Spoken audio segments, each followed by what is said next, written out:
Hi hello ನಮಸ್ಕಾರ ವೀಕ್ಷಕರೇ, welcome to serial ಸುದ್ದಿ. ಇವತ್ತಿನ ಸಂಚಿಕೆಯಲ್ಲಿ ಗೌರಿ ಕಲ್ಯಾಣ ಧಾರಾವಾಹಿ ಏನಾಗ್ತಿದೆ ಅಂತ ನೋಡ್ಕೊಂಡು ಬರೋಣ ಬನ್ನಿ. ಅದಕ್ಕೂ ಮುಂಚೆ ಇನ್ನೂ ಯಾರು ನಮ್ಮ ಚಾನಲ್ನ ಸಬ್ಸ್ಕ್ರೈಬ್ ಮಾಡದೆ ನೋಡ್ತಾ ಇದ್ದೀರೋ ಪ್ಲೀಸ್ ಒಂದು ಸಬ್ಸ್ಕ್ರೈಬ್ ಮಾಡ್ಕೊಳ್ಳಿ. ಹಾಗೆ ಪಕ್ಕದಲ್ಲಿ ಕಾಣೋ ಬೆಲ್ ಐಕನ್ ಕೂಡ ಕ್ಲಿಕ್ ಮಾಡ್ಕೊಳ್ಳಿ.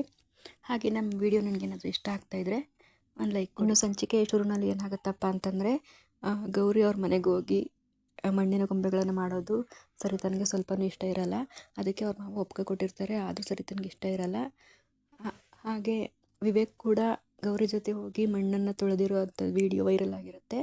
ಅದಕ್ಕೋಸ್ಕರ ಸರಿತಾ ತುಂಬ ಬೇಜಾರು ಮಾಡಿಕೊಂಡು ಗೌರಿನ ಮನೆಯಿಂದ ಆಚೆ ಹಾಕಬೇಕು ಅಂತ ಡಿಸೈಡ್ ಮಾಡಿರ್ತಾರೆ. ಆಲ್ರೆಡಿ ಆಚೆ ಕಳಿಸಿರ್ತಾರೆ. ಈ ವಿಷಯನ ಶ್ಯಾಮು ಕಾಂತಲಕ್ಷ್ಮಿ ಅವ್ರಿಗೆ ಫೋನ್ ಮಾಡಿ ಹೇಳ್ತಾನೆ. ಆಗ ಕಾಂತಲಕ್ಷ್ಮಿ ಕೋಪದಿಂದ ಗೌರಿ ಅವ್ರ ಮನೆಗೆ ಬರ್ತಾರೆ. ಆಗ ಗೌರಿ ಹೊರಗಡೆ ನಿಂತಿರ್ತಾರೆ. ಆಗ ಅವರಮ್ಮ ಹೇಳ್ತಾರೆ, ಯಾಕಮ್ಮ ಗೌರಿ ಮಳೇಲಿ ನೆನ್ಕೊಂಡು ಆಚೆ ನಿಂತಿದ್ಯಲ್ಲ ಅಂತ ಕೇಳ್ತಾರೆ. ಆಗ ಗೌರಿ ಹೇಳ್ತಾರೆ, ಇಲ್ಲಮ್ಮ, ನಾನು ಮನೇಲಿ ಅವರೇ ಕರೆಯೋವರೆಗೂ ನಾನು ಹೋಗಲ್ಲಮ್ಮ ಅಂತ ಹೇಳ್ತಾರೆ. ಆದರೂ ಕಾಂತಲಕ್ಷ್ಮಿ ಬಿಡಲ್ಲ. ಬೇಡ ಬಾ ಗೌರಿ, ನಾನು ಮಾತಾಡ್ತೀನಿ ಅಂತ ಹೇಳಿಬಿಟ್ಟು ಫೋರ್ಸ್ ಮಾಡಿ ಕಾಂತಲಕ್ಷ್ಮಿ ಗೌರಿನ ಮನೆ ಒಳಗಡೆ ಕರ್ಕೊಂಡು ಹೋಗ್ತಾರೆ. ಮನೆಯಲ್ಲಿ ಎಲ್ಲರೂ ಕೂತಿರ್ತಾರೆ.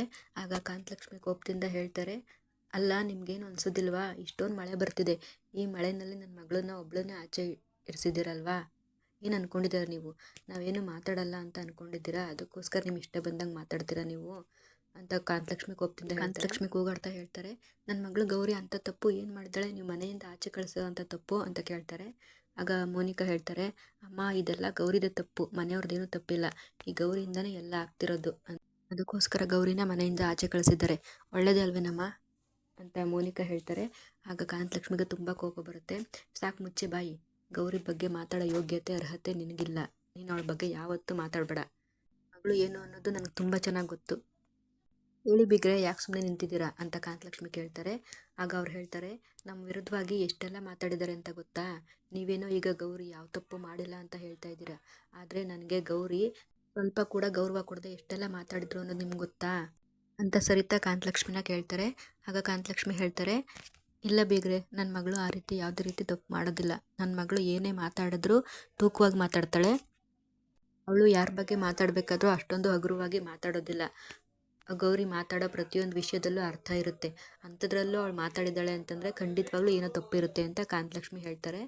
ಆಗ ಸರಿತಾ ಕೋಪದಿಂದ ಮತ್ತೆ ಹೇಳ್ತಾರೆ, ಹಾಗಾದರೆ ನಾವು ತಪ್ಪು ಮಾಡಿದ್ದೀವಿ ಅಂತ ಹೇಳ್ತಾ ಇದ್ದೀರಾ, ಸರಿತಾ ಏನಿದೆಲ್ಲ, ಇವರೇನೋ ಈ ಥರ ಮಾತಾಡ್ತಿದ್ದಾರೆ, ಮನೆಯಲ್ಲಿ ನೀವು ದೊಡ್ಡವರು ಅಂತ ಮಾತಾಡ್ಬೋದಾಗಿತ್ತಾನೆ, ಆದರೆ ಯಾಕೆ ನೀವು ಮಾತಾಡಲಿಲ್ಲ, ಅಷ್ಟಕ್ಕೂ ಮನೆಯವರೆಲ್ಲ ಒಂದಾಗಿ ಖುಷಿಯಾಗಿರಬೇಕು ಅಂತ ಹೇಳ್ತಿರ್ತಾನೆ, ಈಗ ಯಾಕೆ ಸುಮ್ಮನೆ ಇದ್ದೀರಾ ಬೀಗ್ರೆ, ಏನಾದರೂ ಮಾತಾಡಿ ಅಂತ ಕಾಂತಲಕ್ಷ್ಮಿ ಅಜ್ಜಿ ಮತ್ತು ತಾತರನ್ನ ಕೇಳ್ತಾರೆ. ಅಜ್ಜಿ ಇದ್ದವ್ರು ಹೇಳ್ತಾರೆ, ನೋಡಿ ಕಾಂತಲಕ್ಷ್ಮಿ ಅವರೇ, ನಾವು ಹೇಳಿದ್ದೀವಿ, ನಮ್ಮ ಮಾತು ಯಾರೂ ಕೇಳ್ತಾ ಇಲ್ಲ, ವಿವೇಕು ಮತ್ತು ಸರಿತಾನು ನನ್ನ ಮಾತು ಕೇಳ್ತಾ ಇಲ್ಲ, ನಮ್ಮಿಂದಾಗಿ ತಪ್ಪಾಗಿದೆ, ದಯವಿಟ್ಟು ನಮ್ಮನ್ನು ಕ್ಷಮಿಸಿ ಅಂತ ವಿವೇಕ್ ಅವ್ರ ಅಜ್ಜಿ ಕೇಳ್ತಾರೆ.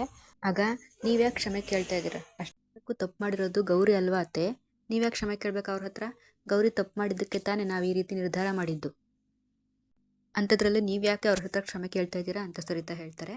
ಅದಕ್ಕೆ ಮೋನಿಕಾ ಹೇಳ್ತಾರೆ, ವಿವೇಕ್ ಅವರು ಸರಿಯಾಗಿ ಮಾಡಿದ್ದಾರೆ, ಅತ್ತೆ ಬಗ್ಗೆ ಇಷ್ಟೆಲ್ಲ ಮಾತಾಡ್ತಿದ್ರೆ ಯಾರು ತಾನೇ ನೋಡ್ಕೊಂಡು ಸುಮ್ಮನಿರ್ತಾರೆ, ಅದಕ್ಕೆ ಇದನ್ನೆಲ್ಲ ನೋಡಿ ಎಷ್ಟು ಬೇಜಾರಾಗಿತ್ತೋ ಏನೋ ವಿವೇಕ್ ಅವ್ರಿಗೆ, ಅದಕ್ಕೆ ಅವರು ಈ ನಿರ್ಧಾರ ಮಾಡಿದರು, ನಿಜ ಹೇಳಬೇಕಂದ್ರೆ ಗೌರಿ ಅತ್ತೆ ಬಗ್ಗೆ ಮಾತಾಡಿದ್ದು ನಿಜವಾಗ್ಲೂ ತಪ್ಪು, ಅದಕ್ಕೆ ವಿವೇಕ್ ಅವರು ಕೋಪ ಬಂದು ಈ ನಿರ್ಧಾರ ಮಾಡಿದ್ದಾರೆ, ವಿವೇಕ್ ಅವರು ಸರಿಯಾಗೇ ಮಾಡಿದ್ದಾರೆ ಅಂತ ಮೋನಿಕಾ ಹೇಳ್ತಾರೆ.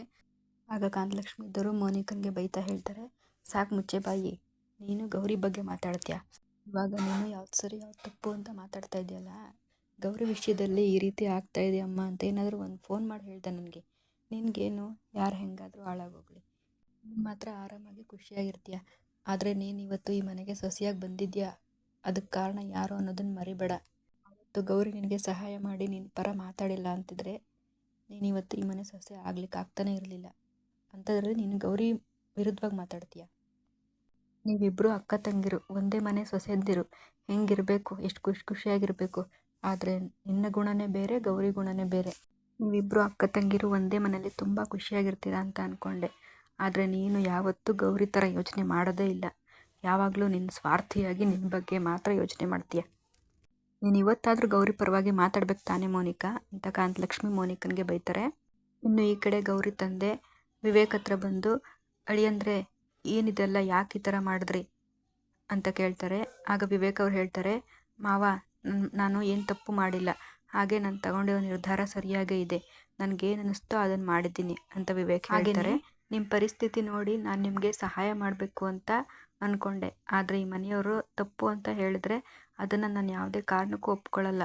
ಯಾರೇನೇ ಹೇಳಿದ್ರು ಕೂಡ ಖಂಡಿತವಾಗ್ಲೂ ನಾನು ನಿಮಗೆ ಸಹಾಯ ಮಾಡೇ ಮಾಡ್ತೀನಿ. ಅದನ್ನು ನಿಲ್ಲಿಸೋದಕ್ಕೆ ಯಾರಿಂದನೂ ಸಾಧ್ಯ ಇಲ್ಲ ಅಂತ ಗೌರಿ ಅಪ್ಪನಿಗೆ ಹೇಳ್ತಾರೆ. ಆಗ ಗೌರಿ ತಂದೆ ಇದ್ದವ್ರು ಹೇಳ್ತಾರೆ, ಗೌರಿ ದಯವಿಟ್ಟು ಸುಮ್ಮನಿರು, ನಾನು ಮಾತಾಡ್ತಾ ಇದ್ದೀನಲ್ಲ, ನೀನೇನು ಹೇಳಬೇಡ ಅಂತ ಹೇಳ್ತಾರೆ. ಚಂಚಲ ಹೇಳ್ತಾರೆ, ಅಲ್ಲ ಇಷ್ಟೆಲ್ಲ ಮಾತಾಡ್ತಿದ್ದೀರಾ ಅಂದಮೇಲೆ ಗೌರಿ ಏನು ಮಾಡಬೇಕು, ಮುಂದೆ ಏನು ಎತ್ತ ಅನ್ನೋದನ್ನು ಅವರೇ ಯೋಚನೆ ಮಾಡ್ತಾರೆ ಬಿಡಿ, ನೀವು ಯಾಕೆ ತಲೆ ಕೆಡಿಸ್ಕೋತೀರಾ? ಅವ್ರ ಜೀವನದಲ್ಲಿ ಏನು ಮಾಡಬೇಕು ಅಂತ ಗೌರಿನೇ ನಿರ್ಧಾರ ಮಾಡ್ತಾರೆ ಹಾಗಂತ ಚಂಚಲ ಹೇಳ್ತಾರೆ. ಅದಕ್ಕೆ ಗೌರಿ ತಂದೆ ಹೇಳ್ತಾರೆ, ಏನು ಮಾತಾಡ್ತಿದ್ದೀರಾ ನೀವು, ನಾವು ಯಾಕೆ ಬಂದು ಕೇಳಬಾರ್ದು? ಹಾಗಂದ್ರೆ ಏನರ್ಥ? ಇದು ನನ್ನ ಮಗಳು ಸಂಸಾರದ ವಿಷಯ, ಹಾಗಂದಮೇಲೆ ನಾವು ಮಾತಾಡಲೇಬೇಕಲ್ವಾ? ಅಷ್ಟಕ್ಕೂ ಇಂಥ ಪರಿಸ್ಥಿತಿ ಬಂದಿರಬೇಕಾದ್ರೆ ಮಾತಾಡದೆ ಯಾರು ತಾನೇ ಸುಮ್ಮನೆ ಇರ್ತಾರೆ? ಗೌರಿ, ಈಗ ಇನ್ನು ಮುಂದೆ ಏನು ಮಾತಾಡೋ ಪ್ರಯೋಜನ ಇಲ್ಲ, ಬಾ ನಮ್ಮ ಮನೆಗೆ ಹೋಗೋಣ ಅಂತ ಹೇಳಿಬಿಟ್ಟು ಗೌರಿ ತಂದೆ ತಾಯಿ ಹೇಳ್ತಾರೆ. ಆಗ ಗೌರಿ ಇದ್ದವ್ರು ಹೇಳ್ತಾರೆ, ಇಲ್ಲಪ್ಪ ನಾನು ಯಾವುದೇ ಕಾರಣಕ್ಕೂ ಬರಲ್ಲ, ಯಾಕಂದರೆ ನಾನು ತಪ್ಪೇ ಮಾಡಿಲ್ಲ. ತಪ್ಪು ಮಾಡಿಲ್ಲ ಅಂದಮೇಲೆ ನಾನು ಯಾಕೆ ಬರಲಿ? ನಾನೇನಾದರೂ ಇವಾಗ ನಿಮ್ಮ ಜೊತೆ ಬಂದರೆ ನಾನು ತಪ್ಪು ಮಾಡಿದ್ದೀನಿ, ಅದಕ್ಕೆ ಮನೆ ಬಿಟ್ಟು ಹೋಗ್ತಿದ್ದೀನಿ ಅಂತ ಆಗುತ್ತಪ್ಪ, ಬೇಡಪ್ಪ ಬರಲ್ಲ ಅಂತ ಗೌರಿ ಹೇಳ್ತಾರೆ. ಆಗ ಕಾಂತಲಕ್ಷ್ಮಿ ಹೇಳ್ತಾರೆ, ಗೌರಿ ನೀನು ಈ ಥರ ಹೇಳಿದ್ರೆ ಏನು ಮಾಡೋದು? ಅಷ್ಟಕ್ಕೂ ಇಲ್ಲಿ ನಿಂತ್ಕೊಂಡು ಏನು ಮಾಡ್ತೀಯಾ? ಬಾ ಹೋಗೋಣ ನಮ್ಮ ಮನೆಗೆ ಅಂತ ಕಾಂತಲಕ್ಷ್ಮಿ ಕರೀತಾರೆ. ಗೌರಿ ಇದ್ದವ್ರು ಹೇಳ್ತಾರೆ, ಇಲ್ಲ ಅಮ್ಮ ಇದು ನನ್ನ ಮನೆ, ನಾನು ಬರಲ್ಲ ಅಂತ ಮತ್ತೆ ಹೇಳ್ತಾರೆ. ಆಗ ದಯವಿಟ್ಟು ಅರ್ಥ ಮಾಡ್ಕೊ, ಇಂಥ ಪರಿಸ್ಥಿತಿನಲ್ಲಿ ನಾವು ಹೇಳೋದನ್ನು ನೀನು ಸ್ವಲ್ಪ ಅರ್ಥ ಮಾಡಿಕೊಂಡ್ರೆ ಎಲ್ಲ ಸರಿ ಹೋಗುತ್ತೆ. ಮೊದಲು ನಾವು ನಮ್ಮ ಮನೆಗೆ ಹೋಗೋಣ ಅಂತ ಕಾಂತಲಕ್ಷ್ಮಿ ಹೇಳಿ ಕರ್ಕೊಂಡು ಹೋಗ್ತಾ ಇರ್ತಾರೆ. ಆಗ ವಿವೇಕ್, ಇನ್ನು ಏನು ಯೋಚನೆ ಮಾಡ್ತಾ ಇದೆಯಾ? ಅಲ್ಲ ಗೌರಿ, ಮನೆಗೆ ವಾಪಸ್ ಕರ್ಕೊಂಡು ಹೋಗ್ತಾ ಇದ್ದಾರೆ, ದಯವಿಟ್ಟು ಈಗಲಾದ್ರೂ ನಿನ್ನ ನಿರ್ಧಾರ ಬದಲಾಯಿಸ್ಕೊ, ಗೌರಿನ ಇಲ್ಲೇ ಇರೋದಕ್ಕೆ ಹೇಳು ಅಂತ ವಿವೇಕ್ ಅಜ್ಜಿ ವಿವೇಕ್ಗೆ ಹೇಳ್ತಾರೆ. ಆಗ ಸರಿತಾ ಇದ್ದವ್ರು ಹೇಳ್ತಾರೆ, ಅತ್ತೆ ಯಾಕತ್ತೆ ಗೌರಿನ ಇರ್ರಿ ಅಂತ ಹೇಳಬೇಕು? ಅವ್ರ ಪಾಡ್ಗೆ ಅವ್ರು ಹೋಗಲಿ, ಅವ್ರು ಹೆಂಗಿದ್ರು ಕರ್ಕೊಂಡು ಹೋಗೋದಕ್ಕೆ ಅಂತಲೇ ಬಂದಿದ್ದಾರಲ್ಲ, ಹೋಗಲಿ ಬಿಡಿ, ನನ್ನ ಮಗ ಯಾಕೆ ಬೇಡ ಅಂತ ಹೇಳಬೇಕು ಅಂತ ಸರಿತಾ ಹೇಳ್ತಾರೆ. ಆಗ ಬಾ ಗೌರಿ ಹೋಗೋಣ, ಇಷ್ಟು ಹೇಳಿದ್ಮೇಲೂ ಇಲ್ಲಿ ಯೋಚನೆ ಮಾಡ್ತಾ ನಿಂತ್ಕೊಳ್ಳೋದ್ರಲ್ಲಿ ಅರ್ಥನೇ ಇಲ್ಲ ಅಂತ ಕಾಂತಲಕ್ಷ್ಮಿ ಗೌರಿನ ಕರ್ಕೊಂಡು ಹೋಗ್ತಾ ಇರ್ತಾರೆ. ಆಗ ವಿವೇಕ್ ಇದ್ದವ್ರು ಅನ್ಕೊತಾರೆ, ಯೋಚನೆ ಮಾಡ್ತಾ, ಗೌರಿ ಹೋಗ್ತಾ ಇದ್ದಾರೆ, ನಾನು ಏನು ಮಾಡಲಿ? ಅಷ್ಟಕ್ಕೂ ನಾನು ಮಾತಾಡಬೇಕಾ ಬೇಡವಾ? ಅಮ್ಮ ಬೇರೆ ಏನಂತಾರ ಏನೋ ಅಂತ ಯೋಚನೆ ಮಾಡ್ಕೊಂಡು ನಿಂತಿರ್ತಾನೆ. ಆಗ ಸರಿತಾ ಇದ್ದವ್ರು ಹೇಳ್ತಾರೆ, ವಿವೇಕ್ ನೀನೇನು ಯೋಚನೆ ಮಾಡಬೇಡ, ನಿನ್ನ ನಿರ್ಧಾರ ಸರಿಯಾಗೇ ಇದೆ, ನಿನ್ನ ನಿರ್ಧಾರನ ಯಾವುದೇ ಕಾರಣಕ್ಕೂ ಬದಲಾಯಿಸ್ಕೋಬೇಡ, ನಮಗೆ ಎಲ್ಲ ಒಳ್ಳೆಯದೇ ಆಗುತ್ತೆ. ಅವರಿಂದ ಅವ್ರ ಮನೆಯವರಿಂದ ಎಷ್ಟು ಅವಮಾನ ಆಗಿದೆ ನಮಗೆ, ಅದನ್ನೆಲ್ಲ ಅಷ್ಟು ಸುಲಭವಾಗಿ ಮರಿಬೇಡ ಮಗನೇ ನೀನು. ಇನ್ನು ಮುಂದೆ ಗೌರಿಗೂ ಈ ಮನೆಗೂ ಯಾವುದೇ ರೀತಿಯ ಸಂಬಂಧ ಇಲ್ಲ ಅಂತ ಹೇಳ್ತಾರೆ. ಇನ್ನು ಕಾಂತಲಕ್ಷ್ಮಿ ಗೌರಿನ ವಾಪಸ್ ಕರ್ಕೊಂಡು ಹೋಗ್ತಾರೆ. ಇಲ್ಲಿಗೆ ಸಂಚಿಕೆ ಮುಕ್ತಾಯ ಆಗುತ್ತೆ ಫ್ರೆಂಡ್ಸ್. ಮುಂದಿನ ಸಂಚಿಕೆಯಲ್ಲಿ ಏನಾಗುತ್ತೆ, ವಿವೇಕು ಮನಸ್ಸು ಬದಲಾಯಿಸ್ಕೊಂಡು ಗೌರಿನ ಹೋಗ್ಬೇಡ ಅಂತ ಹೇಳ್ತಾರಾ ಅಥವಾ ವಾಪಸ್ ಕರ್ಕೊಬರ್ತಾರಾ ಏನು ಅನ್ನೋದನ್ನು ಮುಂದಿನ ಸಂಚಿಕೆಯಲ್ಲಿ ನೋಡೋಣ. Thank you for watching.